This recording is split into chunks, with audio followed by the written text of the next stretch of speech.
హైదరాబాద్లో సేవ్ సింగరేణి పేరుతో ఆదివారం రౌండ్ టేబుల్ సమావేశం నిర్వహించారు. తెలంగాణ జాగృతి అధ్యక్షురాలు కల్వకుంట్ల కవిత, తెలంగాణ జాగృతి హెచ్ఎంఎస్ ఆధ్వర్యంలో ఈ కార్యక్రమం జరిగింది. సందర్భంగా కవిత మాట్లాడుతూ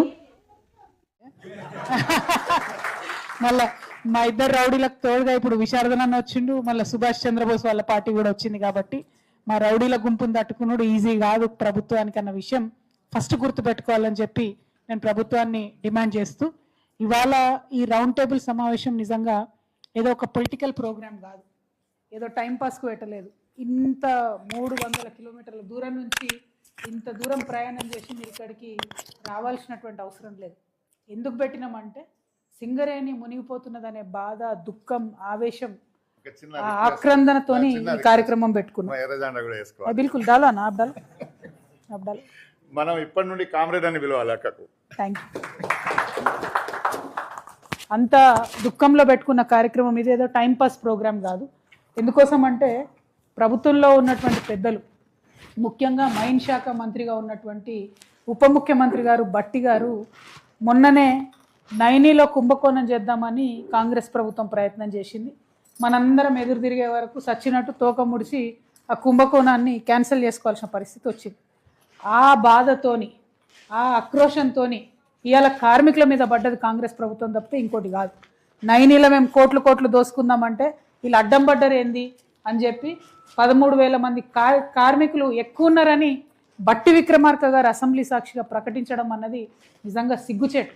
అంటే మీకు సింగరేణి మీద ఏమాత్రం అవగాహన లేదు, ప్రేమ లేదు, ఏమాత్రం కూడా సింగరేణి సంస్థను కాపాడాలి, ముందుకు తీసుకోవాలన్న ఆలోచన లేదన్నది స్పష్టంగా అర్థమవుతున్నది. మరి ఈ సందర్భంలో నేను మిగతా అన్ని కార్మిక సంఘాలకు, అది టీబీజీ కేసు కావచ్చు, ఏఐటీయూసీ కావచ్చు, సిఐటీయూసీ కావచ్చు, ఐఎన్టీయూసీ కావచ్చు, డిఎంఎస్ కావచ్చు, టీఎన్టీయూసీ కావచ్చు, ఇంకా రిజిస్ట్రేషన్ ఉన్నటువంటి లేనటువంటి ఏ సంఘమన్నా కావచ్చు, నేను మిమ్మల్ని అందరినీ కూడా చేతులు జోడించి వినమ్రంగా నమస్కరించి కోరుతున్నా. ఎందుకంటే ఏ పార్టీలో ఉన్నా ట్రేడ్ యూనియన్ వాళ్ళ పద్ధతి వేరే రకంగా ఉండాలి. ప్రభుత్వంలో ఉన్నవాళ్ళు, రాజకీయాల్లో ఉన్నవారు వేరు, ట్రేడ్ యూనియన్స్లో ఉన్నటువంటి వాళ్ళు వేరే రకంగా ఆలోచన చేయాలి. ఇవాళ పార్టీలను పక్కన పెట్టాలి, జెండాలను పక్కన పెట్టాలి, ఎజెండాలను పక్కన పెట్టాలి. కార్మికుడి యొక్క మంచియే మనకు ప్రధానమైనటువంటి ఎజెండా అని ముందుకు పోవాల్సిన సందర్భం వచ్చింది. ఎందుకంటే ఇక పక్క మోడీ గారు లేబర్ కోడ్లు పెట్టి మరి కనీసం మనం కార్మికులం ఇవాళ సంఘాలుగా ఉందామంటే ఉండలేనటువంటి ఒక భయంకరమైన పరిస్థితి ఈ దేశంలో తీసుకొచ్చారు. దాని మీద కూడా ఇంతవరకు కాంగ్రెస్ ప్రభుత్వం ఏం మాట్లాడలేదు. లేబర్ కోడ్ చట్టాలు తేంగానే మమతా బెనర్జీ గారు చెప్పిండ్రు, ఆమెకు సల్యూట్ చేయాలి మనందరం, నేను ఇంప్లిమెంట్ ఏం చేసుకుంటావు చేసుకో అని చెప్పారు. అట్లనే తమిళనాడులో చెప్పిండ్రు, మేము ఇంప్లిమెంట్ చేయము అని అక్కడ చెప్పిండ్రు, కేరళలో చెప్పిండ్రు, మహారాష్ట్రలో చెప్పిండ్రు. మరి ఇన్ని రాష్ట్రాలలో చెప్పిన తర్వాత ఎందుకు మన ప్రభుత్వం తాత్సరం చేస్తుందని రౌండ్ టేబుల్ ద్వారా నేను ప్రశ్నిస్తూ ఉన్నా. మేము డిమాండ్ చేస్తున్నాం, ఇందాక రియాజ్ అన్న గారు చెప్పినట్టు ఖచ్చితంగా మన రాష్ట్ర ప్రభుత్వం కేంద్ర ప్రభుత్వానికి లేఖ రాయాలి.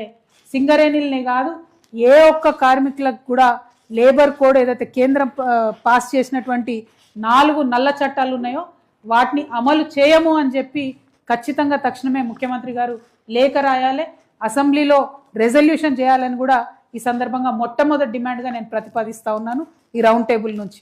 దీని తర్వాత ఏమై వద్దా, బాగాలేదా తీర్మానం? మరి సాపట్లు పట్టాలి కదా.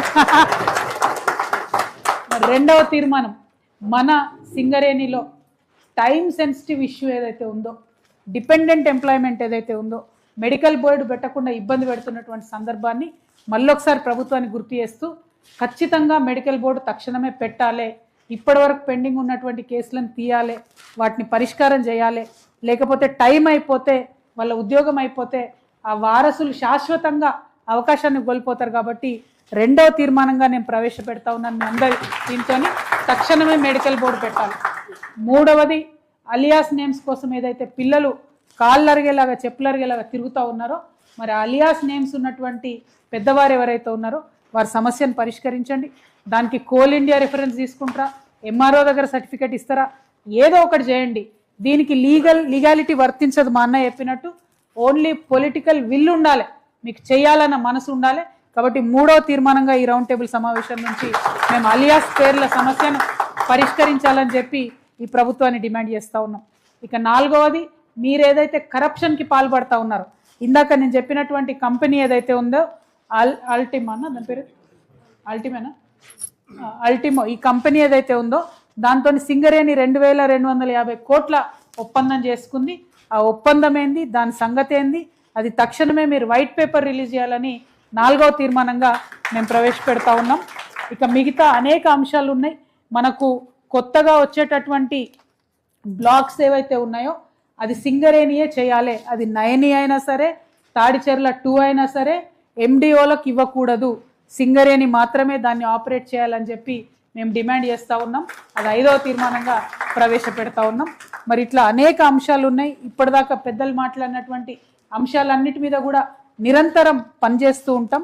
ప్రధానంగా టైం సెన్సిటివ్ ఇష్యూస్ని, కోర్ ఇష్యూస్ని ఇవాళ తీర్మానాల రూపంలో మరి ముఖ్యమంత్రి గారికి, గవర్నర్ గారికి లేఖ రూపంలో సమర్పిస్తాం. కాబట్టి మీ అందరి మద్దతు కూడా ఉండాలని చెప్పి మనస్ఫూర్తిగా కోరుతూ, సింగరేణి అనేటటువంటిది మన తెలంగాణకి ప్రాణప్రదం కాబట్టి ఎట్టి పరిస్థితుల్లో దాన్ని వదిలిపెట్టాం.